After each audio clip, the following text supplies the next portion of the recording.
Hello there. Hey. Welcome to Mocast. The first recording of Prot Paladin. Yes, yeah, this is definitely the first recording. Nobody can tell you any different. But yes, it is one hell of a podcast to have because we've been waiting to do a Prot. We never did a Prot Paladin podcast before, and we gathered up some of the brightest, most beautiful minds and souls from the Prot Paladin community, representing, theory crafting, rating, Mythic Plus, and all of that. You want to say so? I'm sorry. I think the guests speak for themselves, and if you don't know who they are, if you haven't been in the Hammer of Rat Discord, then let's let the guys introduce themselves, and we can kick it off from there. So I guess starting with Eltharien, we can go that way. Yo, what's up, guys? My name is Eltharien. I'm a Templar on the Hammer of Rat Discord, and I play mainly Mythic Plus as a Protection Paladin. When it comes to raiding, I'm playing Holy Paladin. So yeah, you might actually see me play both specs, but the majority of my streams are going to be Protection and Plus type of streams. All right. High keys, high gameplay over there. Definitely, you're going to check it out. Yeah. And next on the list is Mr. Lincoln. Tell the people about yourself, man. Sure. Yeah. So I'm Lincoln. I'm a moderator on the Hammer of Rat Discord, and I write the Prot Paladin guide for Wowhead. I also work on their meaningless tier lists. So anything you see in a tier list with Prot Paladin ranked, I worked on it, and it's totally meaningless. I also, in terms of the content I do, just to touch up on that, I do high keys. I don't do as high as Eltharien. I'm mostly doing 22s and 23s, and then I raid on Mythic a couple nights a week. Beautiful. All right. Beautiful. And last but not least, Mr. Tank Notes himself, Panthea. I'm Mr. Tank Notes. He's riding with it. I'm Panthea. I write the Icy Veins Prot Paladin guide. I write tank notes, and I mainly raid on pretty much every tank. Yes, just whatever is flavor of the month. Oh, so you're that type of player, flavor of the month. But tanknotes.com. We'll have all of the links for the boys in the description. As always, Eltharien's Twitch, Lincoln's Twitch and Twitters and all of that. But I guess after we met our guests, we can just kick it off with Prot Paladin and just talk about. Let's talk about Prot Paladin since it's. What is it? It had a weird journey in Shadowlands in the sense that I don't know if a lot of it changed from 9.0 to 9.1, but it keeps popping up in the number one tanks in terms of certain rankings. But that aside. Let's just make it a little bit easy and have you guys talk a little bit about how you feel Prot performs in 9.1 in relation to the content. 9.1.5, you mean? 1.5, I suppose, yes. And in raids and dungeons, how do you feel like it matches to the content itself, to the meta? And then we can continue the conversation from there. So, with regards to Prot Paladin in the raid specifically, it's got quite a strong position in the raid. None of the bosses are overly punishing to what would make a Protection Paladin weak. So you get to look at how can I use Spell Ward, how can I use Bop, how can I cheese stuff. And then you have the added benefits of being able to do a boatload of damage. Like a Suez Canal blocking boatload. That's one way of putting it for sure. At least that's from the rating perspective. I'm curious on the current standings in the Mythic Plus perspective. So Paladin had a rough start in the beginning of Shadowlands, going into 9.0. It didn't have the best reputation in terms of how good it was in terms of sustain. The only thing it was good for was damage. So people started calling it the glass cannon tank of Shadowlands, pretty much. But I think it was just that the margin for error on Prot was very, very small, and it was super punishing to play. It's kind of like Bloody Case, right? Where you just miss time one Global's cooldown, and you're just dead. That's pretty much what Season 1 was. It's still the same in Season 2, but not up to that extent. It's still punishing, but the higher amounts of gear, the nerfs that they made to the dungeons in terms of the melee damage, anima powers, and all that kind of stuff, makes it a lot more enjoyable to play, especially in high content. All tanks are pretty even in terms of Mythic Plus right now, and I don't think that Paladin is super outstanding in any sorts of environment. It's not super outstanding in terms of damage because there's monks and warriors doing really good DPS as well. And there's probably other tanks who have some better sort of survivability tools that they can use. I like the current tank meta. I think tanks are as balanced as they have never been before in terms of Mythic Plus. Oh, agreed. It's weird how they managed to do this also with DPS in some capacity. Yeah, I mean, if you guys have been, had your toes and fingers dipped into the meta for a lot longer than, let's say, the last couple of expansions, I personally haven't seen the game this balanced in PvE in like almost ever. Yeah. And I mean, we have had historically really bad track records when it came to class balances where some specs are just not played at all. So actually, like for all the faults that, Shadowlands has, the balance of the classes, at least it's respectable enough where, you can literally play almost anything. What would you say, Lincoln, would be the biggest issue of Prot Paladins currently? Even if you have to go nitpick, I'm sure there's a lot to discuss. Sure. Like so I think the biggest issue is how strong Consecration is. So the way Consecration works is that it's tied to Mastery, and what it does is Mastery increases your block, and at the same time you get passive damage reduction while standing in Consecration. And while from a fantasy perspective that sounds awesome, right? Like you just drop this yellow holy circle and you stand in it and you're more powerful. But that also does some negative things, like it ties you to one location, it reduces your mobility. If you have to kite or move, you're not going to be in Consecration, so you'll have less damage reduction. You'll be a little bit more vulnerable to die. It gets in the raid. It's probably not as bad because a lot of fights have very low movement. Like the high movement situations are like maybe Sylvanas in the last phase when you're picking up all the pools, or maybe like Dormazane when you're moving the boss to ads to DPS them down. Otherwise, the movement, you can play around the movement or play around the damage reduction. Mythic Plus is where it becomes really toxic because there's 2 anima powers, Champions brand. They add 200 mastery rating each. So you're getting like basically another tier worth of gear of mastery just from 2 anima powers. And your damage reduction and Consecration is going up by, 50%, right? So like you're going from 14 to 20% damage reduction in Consecration, which makes it even more important, more critical to push that button, keep it down. And it's such a negative, adds negative pressure as well. And I'm a little bit ranting here, but no, it adds a lot. It adds a little bit negative pressure as well, because if you have to maintain Consecration and you have to build Holy Power and you have to heal yourself with Lord of Glory, which is also on the GCD, then you kind of have a lot of conflicts in terms of your decision making, which kind of, makes the class, as content gets harder and it hits harder, like you take more incoming damage, that pressure increases, and that makes the class a lot more difficult to play, and makes your margin for error and your instantaneous decision making. Like you got to be really smart in what you do. Well, correct me if I'm wrong. I mean, we can unpack this particular aspect of Prot Paladin, at least that's present right now, in multiple ways. But from where I'm standing, it kind of sounds like obviously there are downsides with playing Consecration. It kind of sounds like you would prefer the survivability of Prot Paladin to be moved a little bit away from Consecration into other areas, because Shield of Righteousness. because sure, it's annoying, but I mean, it's not like you can just ignore it, right? I mean, you wouldn't be getting that tankiness any other way, right?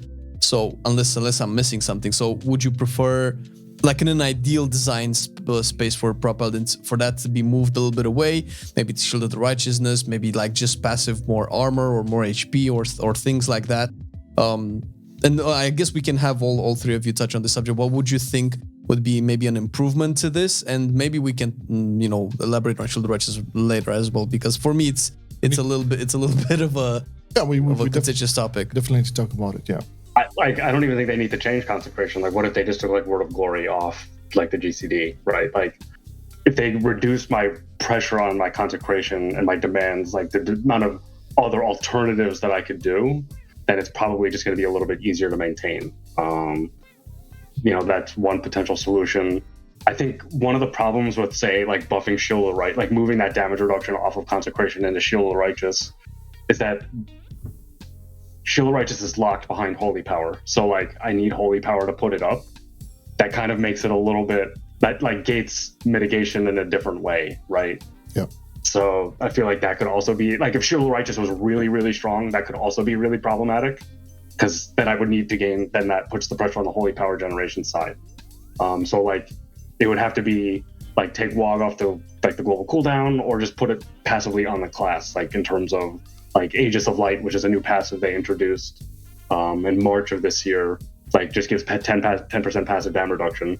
They could easily just bump that up to say 15 and then just lower Consecration a little bit. So that's what those are the two things that I would look at. I think I agree with what Link said. The issue is that you have too many things that you want to do at the same time, and occasionally, of course. Let's just assume we've been talking about this before. The storming affix, for example, makes it really hard because it forces you to reposition yourself pretty frequently, which might forces you to reposition your Consecration as well. But at the same time, you kind of have to spend your GCDs on generating holy power, which you then want to dump to get your Shield of the Righteous up to the point where you might be able to use a Word of Glory instead. And just being forced to like re-put your Consecration down in movement heavy situations makes you fall behind on GCDs. So you don't really have you need to put Consecration down, but you don't have the time to do it. Yeah. And then you're at the point, okay, what do I do? You can only force as many defenses, because the defensive toolkit, when we speak about defensive cooldowns, is rather small. You maybe have an active trinket, and you have Ardent, and you have Guardian of the Ancient Kings. That's pretty much all you have. I was watching your stream, I think last week, and I think it was Storming last week. Yeah. You were doing like a Sanguine Depths first boss, and every third global was Consecration, because you had to just kite the boss out. So that's literally what it is. It's literally every third button press is Consecration, because he needs it. It's also the first boss in Spires. I think that's one of the better examples, because you have overhead slashes overlapping with the movement of the bird. But to have your DPS specs, like your DPS players, do the most damage, you want to keep them both stacked because they share the HP pool. So cleave is obviously more efficient. So what you kind of need to do is you run away from Kintara to follow the bird, and then you have to put your finger on the Consecration button to put it on the floor for the overhead slash, just to run out of it again. So you put your Consecration down while moving, just to have the damage reduction up for the impact of the damage, but then you instantly drop it again. And that's kind of a playstyle. I feel like it's not fun at times. Kintara is actually also an interesting boss, and we can kind of a little bit get into that, because there's also the beam on that boss as well. So you actually have to watch. Like, you have to be situationally aware of how the boss is positioned relative to the bird. So like, you're not just managing Consecration, keeping that down. You also have to know the mechanics of the boss. And I've also found that Consecration can be like kind of weird in some bosses, like on Mistcaller. Like, it's very hard to CC the Fox in the groups that I'm in, because it's the Fox. It's always running into the Consecration and breaking. Oh, yeah. Like, you can't CC it. So like, that's something that I've run into. But like if that boss actually hit hard or had like a tough tank mechanic, then that could be a big problem, right? Because like some situations, I'm just not dropping Consecration when the Fox is up. So like it's just generally like a very weird, problematic button that I hope Blizzard does revisit in the next expansion. It feels a little bit. It feels like it's a little bit clunky, because when you guys talk about this, I cannot help but think of Protection Warrior, since it's. I mean, you can call it holy power, you can call it rage. Obviously, it's not the same thing, but it's still resource building into spending it on active mitigation. Because you mentioned that if the power is skewed too much towards Shield of the Righteous, then you have a different issue where the pressure is much more on generating the holy power, aka the builder spender type rotation. And obviously Prot Warrior functions the same thing, but in addition, what kind of works with Prot Warrior is that you generate rage from your auto attacks passively, and especially if you use Devastate right now, Devastator, the talent, you eliminate the amount of globals you press for either fillers, or it's not necessarily builders, but you're resetting your shield slam, which builds rage. So essentially you're taking that out of the way, so you're limiting the globals that you would normally put into like this big bucket of I'm generating my rage. And that seems to work for Prot Warrior. Do you think that this can be something that can help Prot Paladin as well?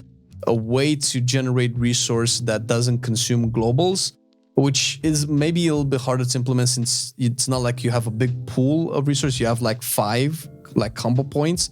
So I don't know if like passively generating holy power would ever be a thing. I can see there might be issues with that as well. But since you mentioned that the GCD would be an issue outside of, Word of Glory being off the GCD, do you think that this can never be a thing similar to the Warrior where, you can have sources to generate holy power outside of spending globals on? Yes. So back in BFA, there was a talent called Bastion of Light, and it was an off-global cooldown ability that instantly gave you 3 charges of Shield Righteous when Shield Righteous was a charges-based ability. I remember that. What if they brought back Bastion and it just gave you 5 holy power instantly, and it was like a 1-minute cooldown, so you could just generate instantly 5 holy power every 1 minute off the GCD? Off the GCD. Like, I think that would be like really good. Like as a potential, like that would also add new gameplay. Like you do that for like burst damage or burst threat, like a lot of different situations that ability could be used in. So that would be like a really cool idea that I would like. And you think that would have to be a talent? No, it was a talent before, but I think it would have to be baseline. It would have to be part of the core kit. Yeah. So there'd be a lot of ways that you could use it. You could use it to instantly funnel into Seraphim Burst or it would be a really like flexible button. Yeah, it would be a really flexible button. And I originally thought when they were going to bring back Holy Power that they were going to do something like that, because mitigation ramp up, especially like on a hard raid boss, is actually is another kind of a problem. Like if I think back to the first time I tanked Sludge Fist, like in beta, when he hit really hard, like at least double what he hit when he went live. Like if I didn't cool down on the pull, I was probably dead, because I need 3 GCDs just to get the Holy Power for my first shield. Then I got to drop Consecration. So like I'm looking at least 4 GCDs before I'm quote unquote have my mitigation active. But like that would kind of address that problem as well. Like I could just use that ability on the pull and just get SOTR right away. So yeah, like I feel like something like that would be really cool, like as a gameplay solution to this problem. So.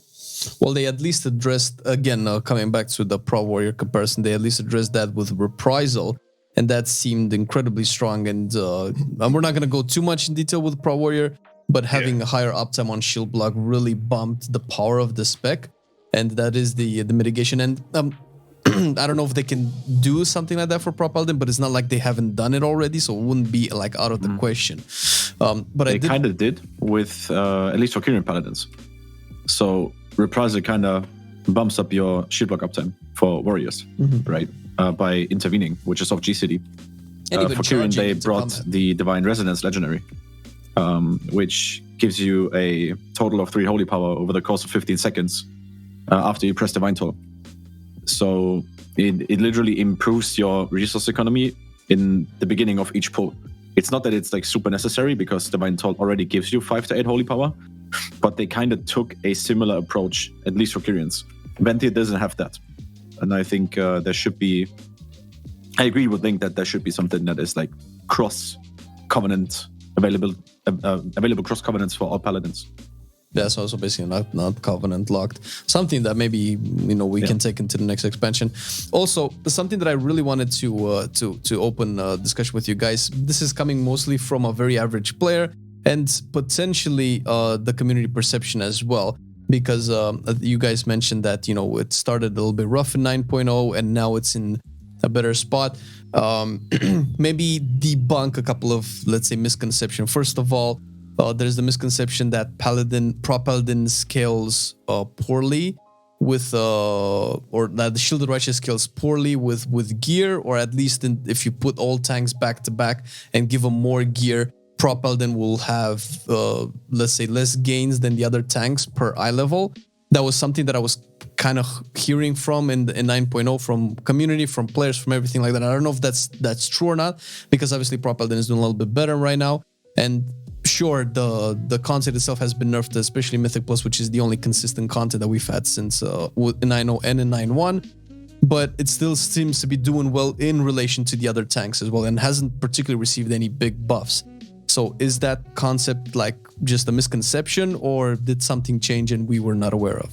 The scaling? Yes. So yes, it is a misconception. So a couple points I would like to make there. So one thing that's really different, say, from Prot Paladin than other tanks. So for example, like you bring up like Prot Warrior, we can use them as like as a counter example. A lot of the way they gear is like haste burst. Like Verse is considered their second best stat because it's just a general damage reduction stat. Mastery and Crit are not as good as for them. But in the Prot Paladin case, Mastery is actually really good. Like we actually have a really good third secondary compared to tanks who only have really two really good secondaries. Like in the case, I think Brewmaster, and I'll like defer to Panthea on like Brewmaster. Like it's really like Crit Verse for them or something like that. Like they don't really gear haste and they don't really gear mastery. So like that's kind of one misconception, is that there's a third stat that Paladin scales with that's available on gear that does really well. The other thing is that if you look at things like K value, like in spreadsheets and like what that translates into actual damage reduction, Prot Paladin has a higher damage reduction ceiling now than they did at the end of Castle Nathria. So like if you compare like a 254 character like geared out of the raid for something that's geared for something from like the end of Castle Nathria, like 228, you're just gonna have way more passive damage reduction just from the extra verse mastery and just the way they scale the K value. Like K is how they calculate your armor damage reduction, your block.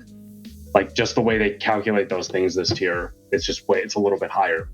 So like those are like two really like points that I think that kind of just blow that concept out of the water, that that Paladin doesn't scale as well as other tanks. I think they actually scale better because they do have that third stat on gear that scales them really well.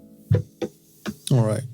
I'd say on top of that, because there's 3 independent secondary stats, you're not impacted as much by the diminishing returns on secondary stats as well.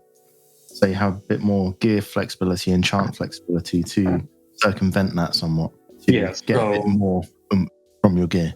Yeah, so like just as an example, like I'm at 30% haste, 30% mastery, but I'm gemming Verse because Verse now is a little bit more, like personally speaking, I'm gemming Verse because it's a little bit more valuable to me than those other two stats that are at 30-30. Another tank, what are they going to go into? They're going to go into like haste or Verse, or they're going to pick one of the two stats that are already on DR. So that's definitely a really good point, Panthea, that hey, we have a lot more flexibility as well in terms of the types of pieces we can use and swap out and all of that. And that's when does diminishing return hit? Is it like at 30 or 35%? It's 30 for everything but crit, which is 35. It's 35 for crit because you have 5% base crit.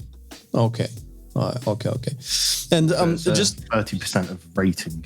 Yeah, 30% rating. Because obviously, in terms of percentage, mastery scales differently for each spec. So, and just to close potentially the topic, unless you guys have anything else to say about this, Shield of the Righteous was a weird spell for me personally playing tanks at an average level, at least in 9.0, and obviously I've started to pick it up again in 9.1, where after a certain level, it felt less and less impactful to press Shield of the Righteous. It felt like even if I had like uptime on Shield of the Righteous with the same packs, let's say on a higher key, I would consistently take even more and more damage, and I felt the need to press Word of Glory. This was last patch. I don't know how this translates yet because I haven't yet geared my Prot Paladin to do the same amount of the same level of content that I did last patch.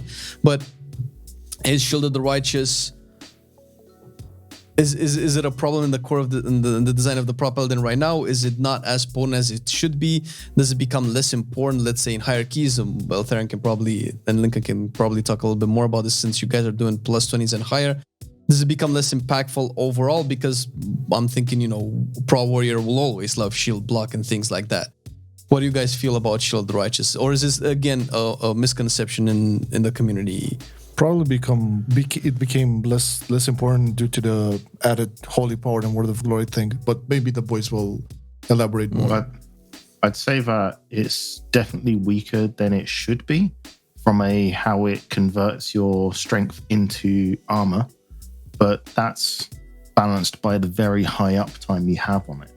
So it's a delicate balancing act. Do you have low uptime, really strong mitigation, which leaves gaps where you can die? Or do you have high uptime, average strength mitigation? And then you've got Consecration to complement that to get you to that stasis point where you are tanky.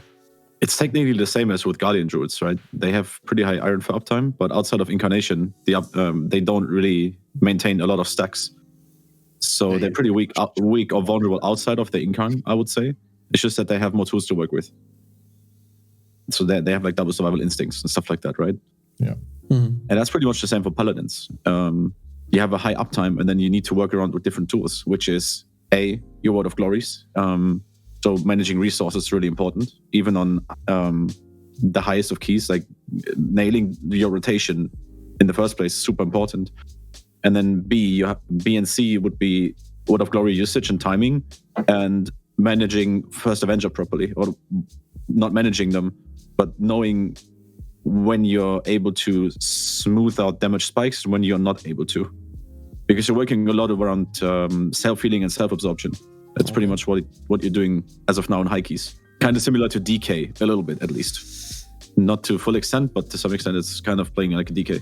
So just to add on to those points quickly, so if you compare like Shield Righteous just to Shield Block like 1-for-1, like Shield Block is obviously going to be better. But if you compare the aggregate of what a Paladin has compared to say the like aggregate is total, so like, you know, Shield Righteous, Consecration, Devotion, Aura, all of these different mitigation things, they all add up to a value that is actually really comparable to Shield Block. Because Shield Block is relatively all a warrior has, but Paladin has all these smaller damage reduction sources. And if you compare that like without like considering crit block or block itself, it's only like 5%. Like the warrior only takes like 5% less damage on average. And then once you factor in block and crit block, that's when the gap grows, because crit block is obviously kind of ridiculous in terms of like physical mitigation. But one thing to remember when you compare like the two classes or any two classes, and in this case, like say warrior or paladin, is that a paladin's base chance to block is higher than a warrior's crit block chance. So you're going to be like, you might not mitigate as much, but you might mitigate a little bit more often or what have you. So that's really something to also keep in mind. And then in terms of like Mythic Plus, like in terms of like doing the keys and all of that, I'm not doing 26s or 27s like Eltharien, but in the keys I do, I can definitely feel on the pulls where I don't have Shield of Righteous up, or where I'm like kind of scumbagging Seraphim and like a 21 Tyrannical or something like that, and I don't have it up, and I definitely feel that in my HP pool or in terms of the health spike that I get, especially like I'd say the first boss in Sanguine Depths when he does like the headbutt. If I don't have a defensive up, I'm going to be taking I'm going to take a load of damage there. So it's not the same like the 1-to-1 comparison. I think is just not going to, like, the Paladin is never going to win that. It's like maybe only going to win that against. Well, it wouldn't be 100% it's very rare that it's going to win that. But if you compare the totals, that's when Paladin becomes like really tanky. Like they're easily the second best tank against physical when you compare the total, and they're the second best tank against magical when you combine the total. So they're like, it's really about the aggregate as opposed to just looking at specific buttons. Well, that definitely, let's say, blows a couple of misconceptions that I had, and hopefully a lot of people that don't invite their Prot Paladins into their groups. You should invite your Prot Paladins to their groups. Was going to ask you guys, BFA, at least in terms of the extent that I played, kind of felt that Shield of the Righteous was a bit more impactful. Then Shadowless came along, and as Eltharien mentioned, the focus kind of went into self-healing and then self-absorption. And I wanted to ask you guys, how did you see this change? Do you guys think the philosophy of playing Prot Paladin being based more on generating holy power and, you know, healing yourself and all that, do you guys think it was for the better, or should they go back to I'm sorry, I'm keep circling around Shield of the Righteous, but I remember playing in BFA and it did felt more impactful. That's how I knew it. How do you guys saw the change? Yeah, so a couple things there on why it actually felt more impactful. So like Azurite gear, so Azurite gear, like a lot of people don't realize this, but Azurite gear had a lot of primary stat, and Shield of the Righteous scales with primary stat. Simply just unequipping the Azurite gear actually made Shield of the Righteous weaker, because your relative primary stat to your total armor was less, right? So like the amount of difference in gain was just it was just a lot less. So that's one reason why Shield of the Righteous felt stronger. The other reason is that there was a mechanic in BFA called Avenger's Valor that when you pressed Avenger's Shield, it increased the effect of your next Shield of Righteous by 20%. Yeah, I remember that. Yes. They removed that in BFA or going into Shadowlands. Yeah. And then they set the number on the strength lower than the top end value of what it could reach in BFA. So like there is no amount of gear or any value. So yes, mathematically it is weaker. It is a weaker button for those two reasons. Yeah. In terms of like the change to like Holy Power and World of Glory and all that. Yeah, and so in terms of like Holy Power and World of Glory, like I'm a big fan of the design of Legion and BFA Prot Paladin because I think Shield of Righteous is a better button when I can time it. I can learn the damage pattern on the boss and say, okay, here's the big hit. This is when I'm pressing Shield of Righteous. And then that also allows me to plan around my heal. Hey, now I know Shield of Righteous is down. I can heal. Then I can, play around that a lot better. Yeah. Now it kind of feels like I kind of need World of Glory all the time because I feel like my health pool is naturally spiky even at 100% uptime on Shield of Righteous.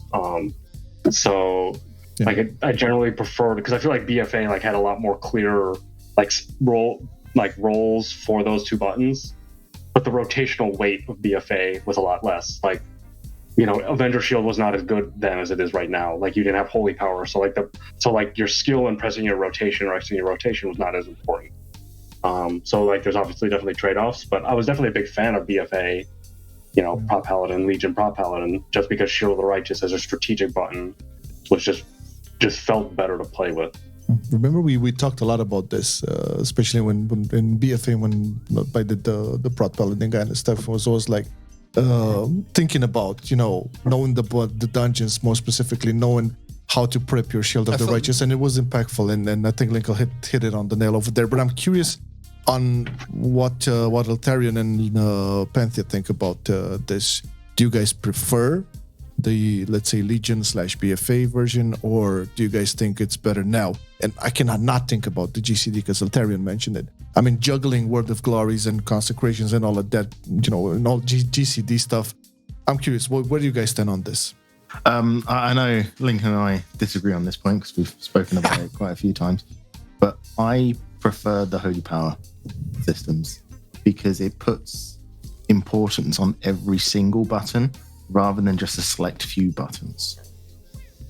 So you have a lot more of a skill ceiling. Unfortunately, it does mean that the skill floor is higher as well. But I think that is quite healthy for such an important role as tanking, because you should be master of your own domain, and to some degree, where you know exactly what you're going to do, how you're going to do it, and why you're going to do it. As you're approaching a pack and you've got one Holy Power, it's like, okay, I need to do a Judgment and Avenger Shield on the way in so that I've got Shield of the Righteous straight away. That kind of stuff. Yeah, so I do kind of agree with Panthea, but for me it's a little different. When I went from BFA into beta, I really disliked Holy Power in the beginning. Maybe it was because of the lack of gear that you had to deal with on beta. I'm not exactly sure. Or just because I was so used to having a charge-based system and working around Last Defender quite a lot, right? Especially in Mythic Plus, you would just min-max the shit out of Last Defender and then pull so many mobs that you would get constant Grand Crusader procs, and then you could judge so many times that you could just keep your shit of the Righteous up anyway. So the whole approach to multi-target situations and keys in Mythic Plus on Paladin was way different to what it is now. But it kind of grew on me. So now I would say I definitely prefer the way it is right now, because I think both Link and Panthea said it, the rotational impact, or like the importance in nailing a rotation, is super, super high. So that's what I definitely do prefer, because it kind of tends to show really early, even like in lower 20s or even 18s or 19 keys on Fortified. It already tends to show somebody, or like a healer or the group, if the tank knows what he's doing. So definitely an expression of skill. I'm actually a subscriber to this. I'm oddly masochistically attracted to difficult and very punishing specs to play. And Get the fuck out. I'm going to take Lincoln's side on this. I'm sorry. You definitely kind of notice improvements on a tank like a DK or a Paladin way more than, let's say, on a Guardian Druid, where you press Incarn and then you just press Thresh and Iron Fur on GCD. Yes. Well, yeah, right? it is a bit different. You can definitely tell, okay, this Paladin is living through like humongously big pulls, right? How's he doing that? That's like the first question that comes to mind. If you watch, like, let's say Andy Brew or maybe me or some other Paladin tanks play, you're like, how does he live that? How's that possible? I watch other Paladins fall over in this exact same pull in half a second on a 15, right? I was actually watching your stream earlier today and was thinking the exact same thing. Like, what am I doing wrong? What kind of wizardry is this? That's usually what comes to mind. It's when there's this Chinese Blood DK on Red.io, being like almost 3k and plus score. And when I watch his YouTube videos, I'm like, what is he doing? I don't understand. I can't follow what buttons he's pressing and how he's just living every single pack, no matter how big they go. And I think that's kind of the same. That's actually the fascinating. He's always a bit of a mystery. He's the only one that uses Bone Storm as well. So just one thing to add is that as much as I like the play style of BFA Prot Paladin, like in terms of Shield of the Righteous' strategic value, I don't think it would have actually have worked in Shadowlands, at least in season 1. Like they would have had a really serious, like I don't think they would be able to live in a lot of keys, like just the way it was tuned. So like they would have a serious tuning problem. Like they would have to have massively buffed the spec regardless in terms of just giving it so much more passive damage reduction that we probably would end up with the spec we would have today anyway. And 100%, Shield of the Righteous uptime is probably better in higher content or pushing keys now. Because one thing I've heard lately, and I don't know if Eltharien has heard this, but Andy Brew is considering playing Prot Paladin in the Great Push. Like that could actually be a thing. And that's not something that you would have seen in BFA or even in Legion MDI or Legion Mythic Plus tournaments at all, because the spec just wasn't set up for it. Like it wasn't really designed around playing the top end or being in highly competitive content. But the way it is now kind of is. So I think playstyle wise, I like it, but the tuning, they just put it back into the game, they would have to work on the tuning and how it was tuned for sure. It also has quite a lot to do with the adjustments they made to the talent tree, right? In BFA, when we're talking AoE again, I said it before, you had Last Defender and you had I don't know the name of the Ezra power anymore, where you would get more Grand Crusader procs. Inspiring Vanguard. Yeah, exactly. So you had different tools to work with, and they were just way more suited to how Paladin was back then. And if they would have not made the changes, they would have actually. Yeah, but we had the Light's Decree meta Eltharien for 3 weeks. Oh yeah, that was awesome. I had a lot of fun with it. That was the best time I've had. A very long time. 3 weeks of which is solo packs. Yeah, big top DPS. No, but I think that the talents played a huge role in BFA. Of course, the new talents with the old gear and Ezrite trades, that was awesome, but that was just post-season for a couple of weeks of fun. And then we all went through the gates of hell into Shadowlands Season 1 with no gear. Almost literally. But I did want to, maybe a closing argument to this, because we recently finished the podcast with Vengeance Demon Hunter, and it's not necessarily a surprising issue, but I think Prot Paladin actually has a little bit of a better time with this, since you have tanks like Vengeance Demon Hunter, which outside of meta and demon spikes are incredibly squishy. And Prot Paladin, you could argue that it might not suffer from this just because of the high amount of uptime in Shield of the Righteous. So maybe this is the counter argument to having Shield of the Righteous being, like you mentioned, Lincoln, more impactful but less with a smaller uptime. So because we take some certain things for granted. So what this is actually, when you think about it, a really good design that maybe Prot Paladin doesn't necessarily suffer from the same issues that Vengeance does, although it does obviously the Consecration repositioning issues and the reliance on Consecration so much, which are different things. But it does feel like if you pull everything right, or if you play everything right with Prot Paladin, you end up having a lot more tankiness than, let's say, other tanks would have. So I guess credit where credit is due. It's possibly why Prot Paladin is actually turning in so many high keys now. And I know that about a week or two ago, we were looking at top IO tanks, and like top 10 places or more were just Prot Paladin. Yeah, the differences between the other tank specs were minimal, as what we touched this on in the beginning. Like the balancing over there is pretty close. What about that talent roll 35 over there, man? You know that talent roll where you have Unbreakable Spirit and Blessing of Spell Warding and Cavalier? Is it 35? Yeah, that's so weird. Yeah. So what do you guys think of a couple of talents here? Speaking of some of the weird talent. Yeah. I mean, I know we kind of touched on this previously, but I really want to go into this. So talents. Okay, let's go a little bit into the actual talents for now. Obviously, the weirdest one tends to look the level 35 row, which is Unbreakable Spirit, Cavalier, and Blessing of Spell Warding. But as it stands, guys, what is like the weakest or the most dead talent or talents currently here, regardless of Cavalier and Moment of Glory, I would say. All right, Cavalier. Wrath as well probably is pretty dead. And Holy Avenger, I guess Eltharien probably has a lot more experience playing with Holy Avenger, like when he played Venthyr, but that's also probably pretty dead too. So, yeah, talents are kind of weird because I feel like there's some rows they did a really good job on, like the first row. So with Holy Shield, Redoubt, and Blessed Hammer, like all three of those talents have really clear roles. Mm-hmm. Like if you want to be a little bit more tanky, you might take Holy Shield, or you could take Blessed Hammer for more like Holy Power generation, or you can take Redoubt for single target damage. So that row has like a really clear role. Like you can use all three depending on the type of content or situation that you're going to be doing. Some of these other rows though aren't as so well balanced. So like row 25 with Moment of Glory, like putting a talent in that spot is actually going to be really hard because how strong First Avenger and Crusader's Judgment are. First Avenger in Mythic Plus, and then Crusader's Judgment in the raid. And then he mentions Cavalier. Eltharien mentions Cavalier. That's only good on like literally one situation on one boss in this raid for this entire expansion for almost a year. Like I haven't used it otherwise. But in say BFA, you might have used it for necrotic, or you might have used it for another situation. But with like Kyrian Potion, or now that Kyrian Potion is in the game, you don't really need the steed. You just now have a third necrotic drop. Yeah, and it also competes with two other.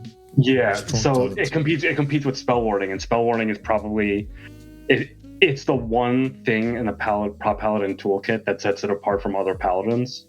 Like if you think about paladin and the meta of paladins and which paladins are going to bring into a raid or a group, like more often than not, you're going to default to holy. One, because they have really good damage through Ashen Hollow if they're Venthyr. And then they also have really good utility. They have sack.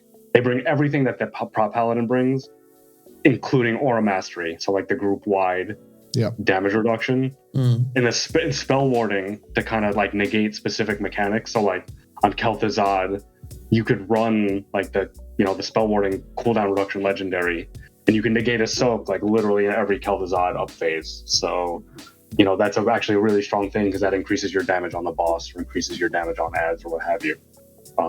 So like that's the one button that sets Prot Paladin apart. And to put a talent against that, one, Unbreakable Spirit, which makes Ardent Defender more available. That makes me a little bit more tanky. And then Cavalier, which I'm a slow class, and I need Cavalier to move around. It's just a very toxic row. Just generally, like some of the feedback I've told to the people I know behind the scenes is that I think this row is probably one of the most toxic rows in the game talent-wise, because you're basically putting the button I need to compete for a raid spot against these other two really critical buttons that kind of offset my weaknesses as a class or as a spec. Yeah. So like I would like to see that row actually dismantled in the next expansion. Just make spell warding baseline or something like that, so I don't have to make that choice. I feel like it's just a really bad toxic choice that they forced me to make.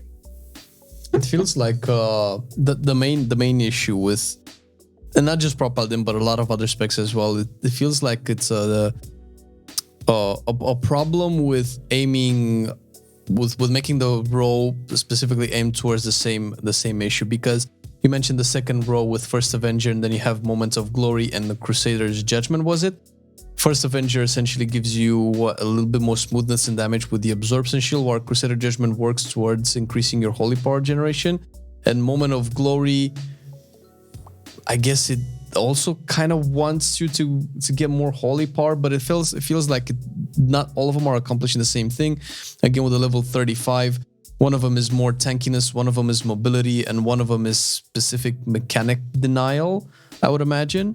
So again, it feels like the whole row does not address the same issue. Do you think if they focused on, each row is supposed to address specific things but in different ways, would you think that would be a way to solve this issue? And obviously either rearrange the talents or take some of them out and put others in their place? Would that solve the issue?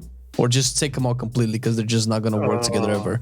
I mean, it would kind of solve the issue. Like, I think putting Final Stand where Cavalier is, or putting it where Spell Warding it. Like imagine a Talon row on row 35 that was Unbreakable Spirit, Last Defender from BFA, and Final Stand.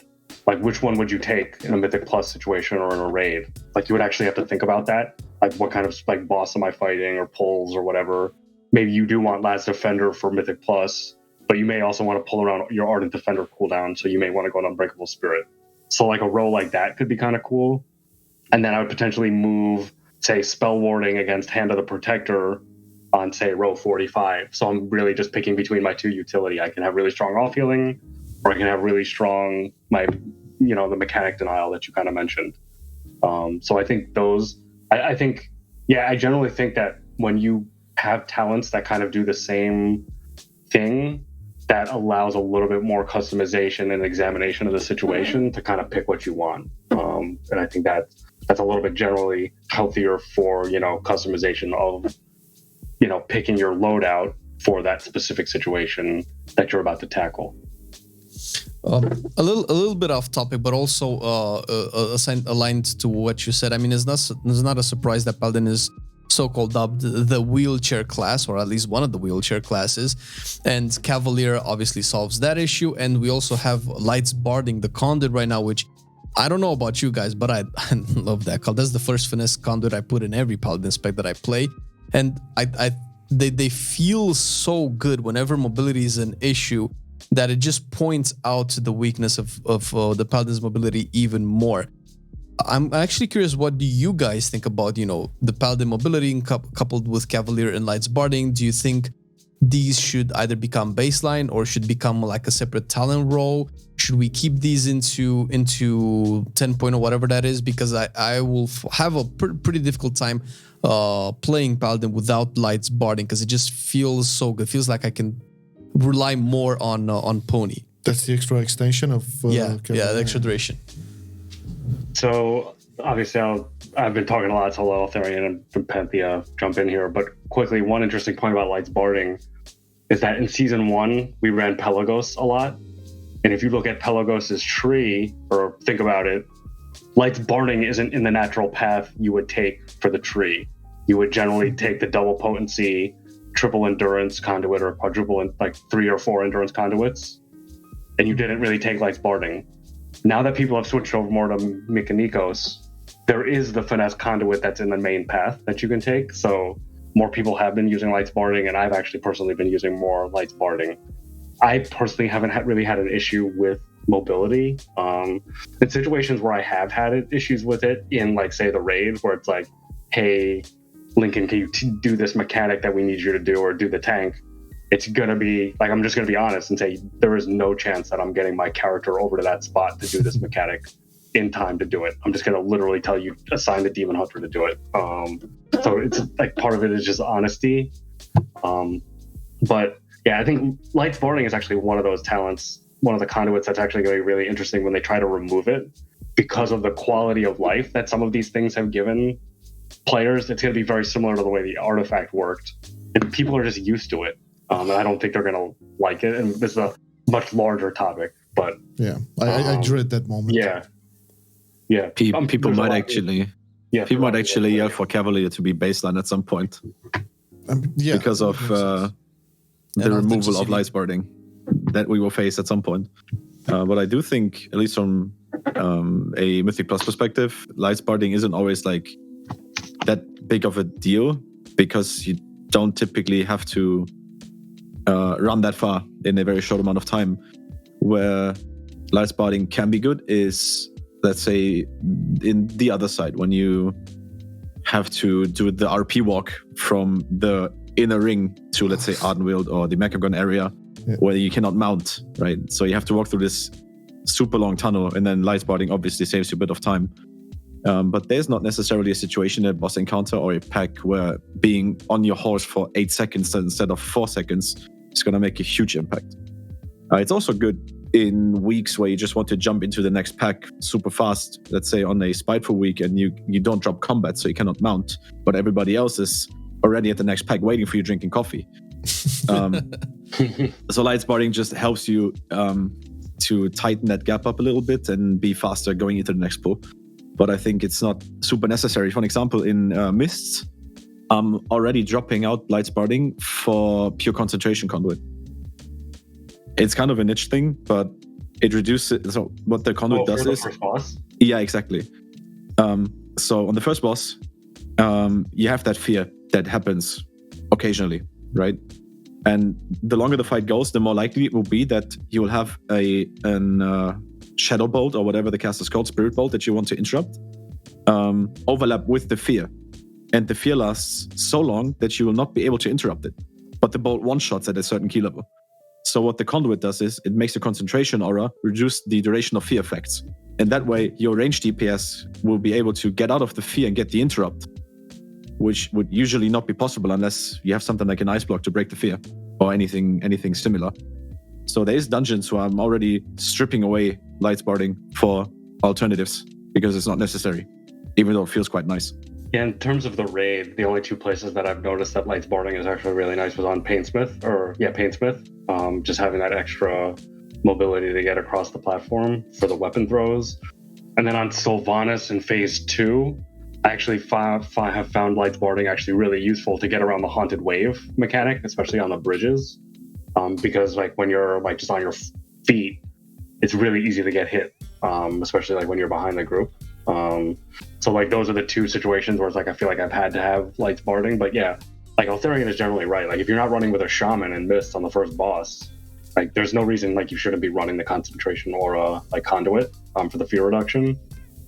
So yeah, there are definitely situations in Mythic Plus where it's a lot more optional than a couple of the situations in the raid. Like I think on Painsmith you almost need to have it, and on Sylvanas it's just really nice to have.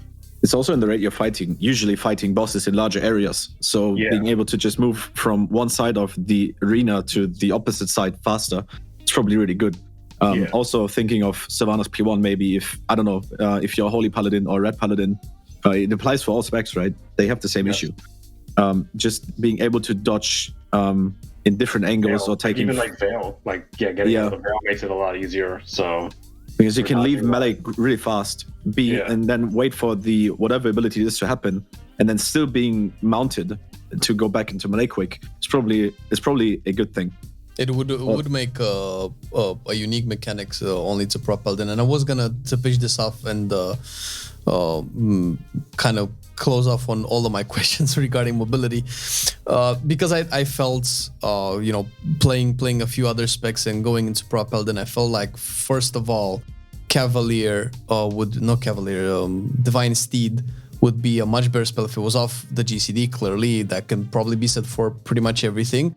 But if let's say if Divine Steed would be off the GCD, and let's say in 10.0 Lightsparting be baked into the Cavalier talent on the options that they're not gonna change anything in the talent section, do you guys think that Cavalier would have a bigger chance of being competitive on that row? Because I would see it like if it's off the GCD and you have a second charge, you could potentially use it to like dodge things with like burst speed, dodge things like I'm thinking a potential overhead slash that the first boss Inspires has that you would normally not be able to sidestep. Would you ever think that can be? So you can't sidestep that anymore. They changed that months ago. All right. Yeah, so I would say probably, I don't know what Eltharien thinks, but I think probably not. I don't think if they took it off the GCD and then gave you Lightsparting as part of Cavalier, I don't think that would change the calculus in terms of the talent row. I think you would still generally default to can I remove a mechanic with spell warding? Okay, if not, I'm just going to be a little bit more tankier with Unbreakable Spirit. And I still think the row would still be pretty like toxic. I still think it would still be a really bad choice, like that you're forcing like Prot Paladins to make. So I don't know if it would solve anything. Yeah, the problem right now, at least if we're talking Shadowlands, is that Unbreakable Spirit is just way too powerful. Because it synergizes so well with your Resolute Defender Conduit, and in a lot of dungeons you might actually opt into Final Stand if it's like a very, very high fortified key. And it also reduces the cooldown of your bubble, so that also synergizes with that talent again. That you would never really, at this point in time, you would never consider running Cavalier and Keys. Never. Like, no, you'd never run. Like, maybe in like if you were power doing like power low keys or something like that, maybe. Just like really easy content that you need that didn't get defensive. But the Unbreakable Spirit Final Stand is actually a really good call out, because in previous expansions you couldn't combine them. So Final Stand was always on the 5-minute cooldown. Now that you can combine them, it's basically like having another like a Guardian of Ancient Kings level cooldown, like where you can do a big pull around it. And that kind of makes it really strong. And then if you add like the Divine Call Conduit, you're getting like a 3-minute Final Stand cooldown, or even a little bit less. So yeah, like Unbreakable Spirit and its synergy is like synergies with the different like parts of the kit that they've also added through the borrowed power, like through like the legendary, not legendary, but through like the conduits and whatever else. Like, yeah, it makes it really like Unbreakable Spirit's actually like insane. Yeah, I think the best solution would be to just make it baseline, make Cavalier baseline, and remove it from there. Add something else. Link will mention a couple of solutions, but I want to get back a little bit to the consecration thing. I remember we talked about this previously. Where was it Warlords, that talent where you could move with consecration? It was a glyph. A glyph. It was a glyph. So, yeah. What do you guys stand on that? Could that be a solution? Like, would you guys, I don't know, agree with something like that if that were to happen?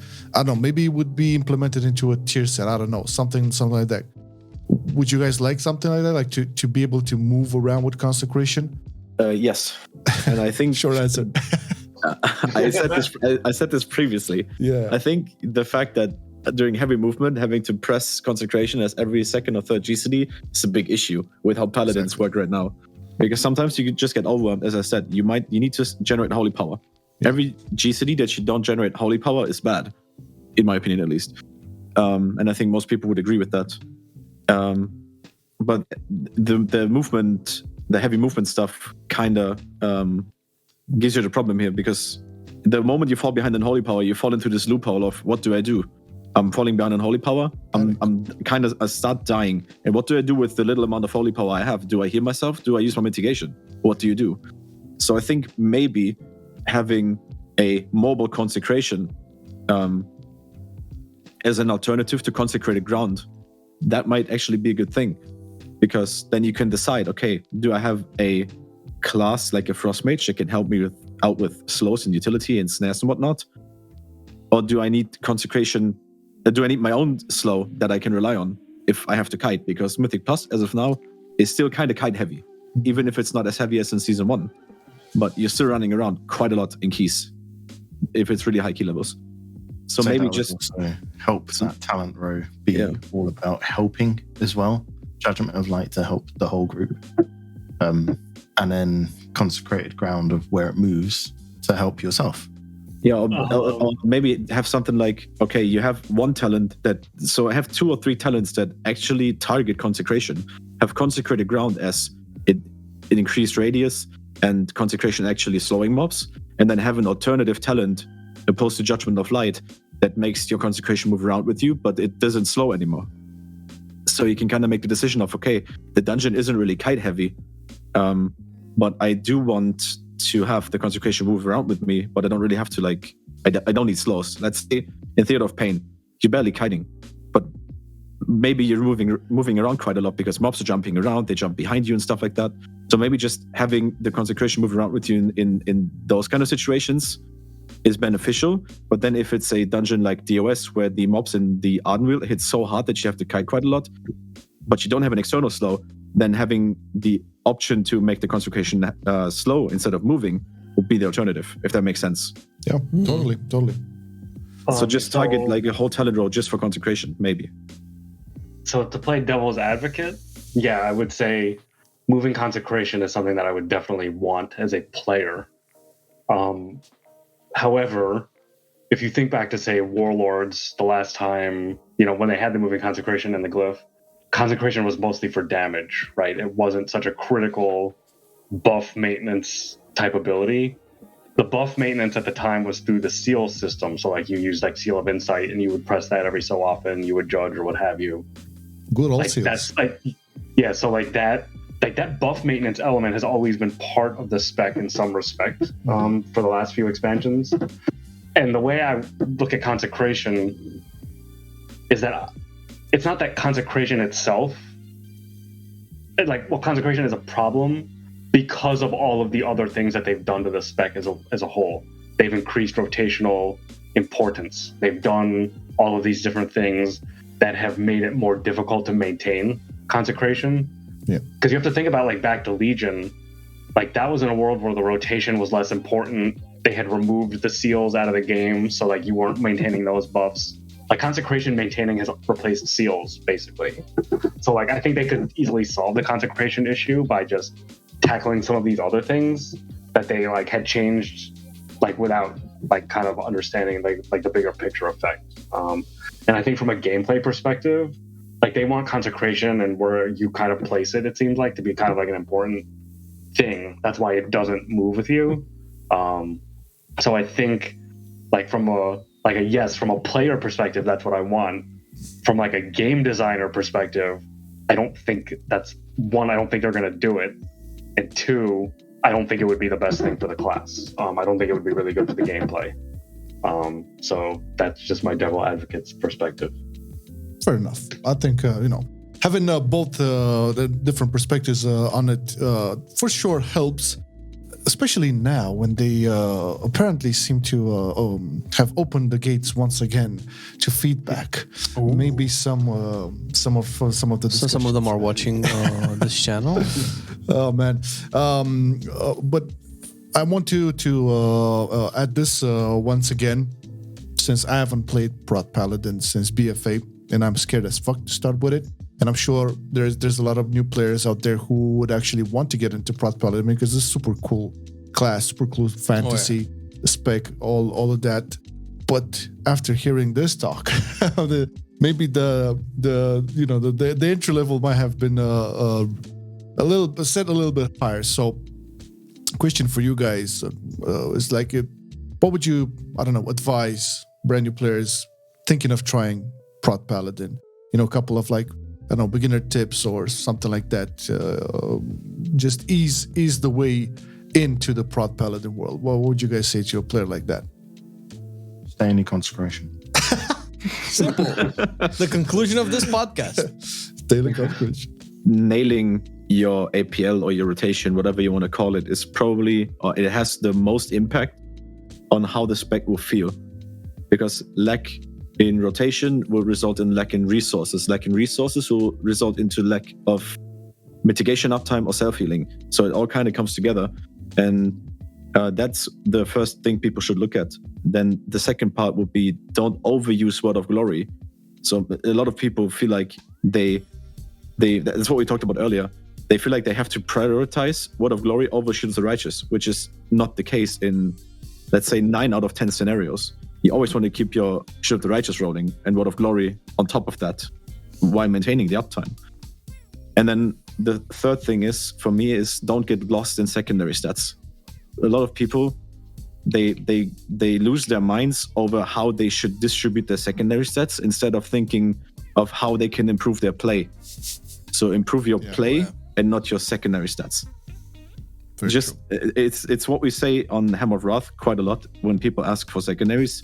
We're just like, improve your item level and you're fine. Right. Press buttons better. That can improve your ability to press buttons. Press the buttons better will result into you getting better. I would tell the player the fundamentals are really basic. You press this button, drops a yellow circle, stand in it. you build up combo points, holy power, spend them. Those are much more, like, the basics are a lot easier to understand than maybe they were in the past, compared to, say, BFA, Legion, or even, say, like Wrath of the like, you would have to go back to Wrath of the Lich King to see kind of a class like that. So, like, the basics are very simple in that way. The other thing I like to add, just onto the Eltharien's point, is that when you read a guide, kind of understand how the guide is written and the perspective that the guide is written from. So, like, a kind of a common question that I get is, hey, I'm looking at these Warcraft logs and everyone is using this X legendary, but I read your guide and you suggest a different legendary. Why is that? And a lot of the times it's because it's just about the orientation of the way that those types of information are presented. People that are appearing in logs, number 1, number 2, even in the top 100, they're going for damage. They're trying to parse, so they're using that specific legendary. In the guide on, say, Wowhead or Icy Veins or in the Discord, we're going to tell you a little bit, we have to be new player friendly, number 1. That means you need to be, like, a little bit more defensive. We're going to give you the defensive legendary, allow you to grow into that more damage legendary. And then we're right, that's really the core difference. We're writing it from that perspective. That's why we don't tell you to craft Mad Paragon first.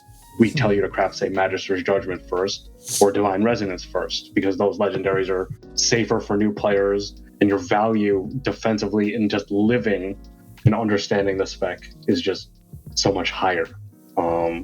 So I think that's really important, is when you look at logs, like sub-creation is a new thing that's come out and people are looking at that constantly, and people cite, hey, I see these 2 trinkets used, but they're not mentioned in the guide, or you don't mention the combo.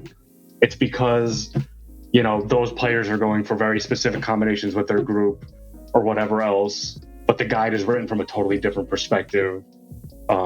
So just keep that in mind. Like, keep the context of the information that you're receiving in mind when you look at it, and try to understand that. And I think that's really important, that a lot of people don't get. It's perfect. It's perfect. Something we kind of, to an extent, encounter in our guides as well. The thing with the stats, the questions about stats, the people are so obsessed with stats. Yeah, people are so obsessed with stats. Like, people, all they'll do is, like, they'll link their armory, they'll link their character, they'll show a screenshot of their character sheet. I don't care what your character sheet says. Link me the log where you died on the boss, because that's going to tell me how to make you a better player than how much haste you have or how much crit you have. Yeah, I think this could be an unfortunate byproduct of so much external player power that feeds into your spec, where people tend to rely a little bit more on it, and, like Eltharien said, the neglect the rotational aspects of it, where I'm dying too quick. Am I using the wrong shield or the wrong talents? Where other people, like we heard from the community, Blood Decays playing with, like, really stupid talents just to see if they can still tank high keys, and they manage to, because they know how to play the rotation. So knowing how to play your spec comes before all of these external things. And or they see Rex Trey doing some crazy shit, and it's like, oh, but he could do it. So there is one thing I did want to address, and we kind of talked about it on the pre-show. So the show that we didn't get released. And this is the concept of potentially going Necrolord. So, like, paladins that could be asked to go Necrolord in Mythic Plus. So I've thought about this a little bit, and a couple people have actually kind of challenged me on it. Eltharien brought it up when we recorded the episode that's been lost to the void. Yes. And then the guide writer who reviews my work on Wowhead also brought it up and said, hey, Necrolord is a lot better. Maybe you should suggest people should go Necrolord for Theater of Pain and Plaguefall. And my response to that is, no, I shouldn't. And the reason I say that is because if I look at, say, completion data of Eltharien's own history, he's doing 26s and 27s as a Kyrian. He's done these keys without a Necrolord in the group. The buffs are not as mandatory. Kyrian and, say, Plaguefall is just super strong in terms of setting up pulls, the interrupts, all of that. I could see Necrolord potentially being used in, say, Theater of Pain, where it's a little bit more single target. focused. Like you're spending a lot of time on mini bosses. Yeah. And like Kyrian Divine Toll doesn't have a lot of value there, just because you're already generating. And Eltharien, just jump in if you disagree. But I actually did a theater. So the way it went on EU was we had the Covenant swap changes and the all the other changes before 9.1.5 hit. So once the server restarted, we still had Tyrannical, Sanguine, Storming, but I could swap to Necrolord. So the first thing we did is we had like two leftover TOPs, the 24 and the 25. I instantly swapped to Necrolord, and we just jumped straight into the dungeon. And it's really fun to play because it is heavily oriented on playing around with procs and resources. Because it has like some synergy with Divine Purpose, which is one of your talent that's affecting your holy power spenders and a lot of other stuff. But it's definitely a lot harder to actually play around or work around with properly because you don't have Snap Threat, you don't have the high amount of First Avenger Absorb that you gain through Divine Toll. There's a lot of things that you miss going from Kyrian to Necrolord. It's the same thing as going from Kyrian to Panthea. Panthea has the same issue. The whole quality of life on Paladin and Mythic Plus comes from being Kyrian. Yeah, absolutely. So in theory, Necrolord can be good, and it's a lot of fun to play. Would I suggest anyone to do it just because I am thinking of doing it? No, I wouldn't. No, I don't advise anyone to do it. Absolutely not. Like I said, I think it's only TOP high keys because of how much time you're spending on those mini bosses, like on Tyrannical, like even on Fortified on the mini bosses. And the pulls are generally smaller. Like you're not doing like very large complex pulls like you would be in like Plaguefall. Like Plaguefall actually has some large complex pulls, like on high key, that you need Divine Toll for. At least that's my assessment. Yeah. So so like TOP on high keys maybe, but other than that, no. But like the other cases like Night Fae, like I think Night Fae and like Mists, if you need a Night Fae, you absolutely should be playing Night Fae because like the pulls are simple enough that you don't really need Toll. You need to go through the gate at the beginning to set up the early pulls with like an Invis or a Shroud. So like you absolutely need the Night Fae and Mists.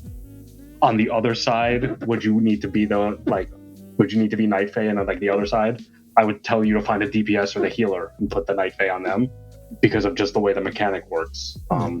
So like that kind of was an issue that came up last time, and something that I've thought a little bit about. But generally, like I think if you're doing Mythic Plus and you can switch into Kyrian from your Panthea or whatever Covenant you have been, you should be Kyrian to do Mythic Plus. And you'll get so much more value out of it. The pulls you can do are just, you'll be so much more tanky, all of that, and you'll just definitely just push higher and be a little bit more successful. Yeah. So I don't know about raiding. I think as long as Panthea is a thing for protection, Necrolord is just out of the picture because Ashen is just too powerful, right? So I'm not sure about that. And I think we're gonna have to sim that and figure that out. Because I think it's definitely possible, and I'm going to give Panthea credit for bringing this up to me in DMs we've had back and forth. Necrolord could potentially be really strong if your kill times get fast enough that you lose Ashen casts. So, because Necrolord is only like 3 or 4% behind Panthea as it is, and then if you take away an Ashen cast, then Necrolord might actually pull ahead because that single target nuke. It's like imagine having like Crucible of Flame with a better utility, which is basically what Vanquisher's Hammer is. It's just a really strong single target nuke. And then if you throw in the legendary, you just get a bunch more of them. So I think Necrolord, like you 100%, like if you're listening to this and you're like, man, Lincoln is telling me to play Necrolord in the raid. No, I'm not telling you to fucking play Necrolord in the raid. What I'm saying is if you think your kill time is fast enough that you could sim the kill time, and that'll tell you if you should play Necrolord in the raid. But also don't play Necrolord. Yeah, generally you should not play Necrolord. You should be playing in case you were wondering. Because Ashen Hollow as a healing cooldown is still really strong. Like it still brings a lot of utility in all of that. It's you still have bosses where you want to maybe have the nuke from Ashen, right? To maybe get a specific push done, like skip an ability or something. Yeah, and it just synergizes so well with Hammer of Wrath, with with Mad Paragon Legendary. Like the synergy it adds is just super strong. Like Necrolord, and like I'm gonna give credit to Fat Paolo, who's a Templar in the Hammer of Wrath Discord, has actually been playing around with Necrolord for the last couple of days, and he's found some really interesting bugs with it. So, for example, the Bulwark of Righteous Fury Legendary, the free spender is actually affected by the stacks, but it doesn't consume the stacks. So like you get just a bunch of free damage. So like there's like since nobody's used it, like nobody has found any of these bugs. So it's just that now we're like kind of like in this interesting state where people are going to find all of these weird interactions with these covenants that people have never used or have very rarely used. So we're definitely a lot of things left to discover. We're definitely going to see some new things. Oh yeah. Well, I guess the myth is busted. Okay. Oh yeah, well, this is gonna be interesting to see. I mean, hopefully you guys are down to readdress Prot Paladin in 9.2, or at least maybe at the end of 9.1.5 to see how the meta has established and how the increase in accessibility has addressed the spec in both keys and raids. Yeah, it's definitely going to be juicy for 9.2. I'm expecting a lot of things. Okay, maybe. Yeah, we'll see when it comes out. Yeah. I think they could announce it pretty soon. The PTR will be up in January when they can start raid testing. Yeah, it's in the air. It's in the air. The announcement is definitely in the air. But that being said, I think we can close it off. I mean, we can probably talk about Prot Paladin all day. Oh yeah, well, you know, we didn't even go into the past iterations things, but I think it was more important to talk about present situations. A little bit more up to date. Yes. And I do want to remind everybody to check the description of the video if you're watching this. If you're listening to Spotify, go on to the YouTube video too and check the description, because over there we're going to have the links for Eltharien, Lincoln, and Panthea. The Twitch, the streams, links, the Twitters, the Tanknotes websites. Tanknotes.com. I mean, I always said this. If you want to get into tanking and want to learn about the different tank specs and strategies and routes and stuff, tanknotes.com is definitely the place to be and to check out. I don't know, is there any other resource apart from the Discord for tanking? I don't think there is. Well, there used to be main Tankadin, and then there was the tank videos that Laura used to make. I remember those. Yeah, those were the main two sources that I remember. And then there was Elitist Jerks, obviously, where they had. That's an interesting. But Panthea's kind of taken that space over. He kind of owns it, and a lot of credit to him, because there was definitely a void there in terms of just helping people just kind of learn mechanics or learn encounters and all that stuff. Oh, for sure, definitely helped me a lot. Yep. And also the Hammer of Wrath Discord. Obviously, if you're interested in anything Paladin, protection, red, holy, that's the place to be in. With that being said, thank you guys for joining. We can say it was the second time, because the first time we fucked it up. And as it always happens, this is the second time. Hopefully it's the last time. But we did manage to get a little bit more deeper into the spec present situation in this particular episode. So I'm actually happy, and thank you once again, guys, for agreeing to do this again. I know it was tricky to pull you away from your thing, so we really do appreciate it. Yes, and that all being wrapped up. Thank you for watching or listening. You can find us everywhere: Spotify, iTunes, Google Podcasts, Overcast, all of that. And we shall see you next Monday with a brand new podcast. What do we have? We don't know what we have. We'll have some. We don't know either. We'll have some for sure. All right, everybody. Bye. Take care. Bye-bye. I've been loving it then, I still love it now. Still, I play WoW. Still, I play WoW. Getting better every day, let me show you how. Cause still, I play WoW. Still, I play WoW. It's getting harder to stay, but at the end of the day, it's a guilty pleasure, so just log in and play. Whether it's classic or retail, I'ma do a /bow. Still, I play WoW.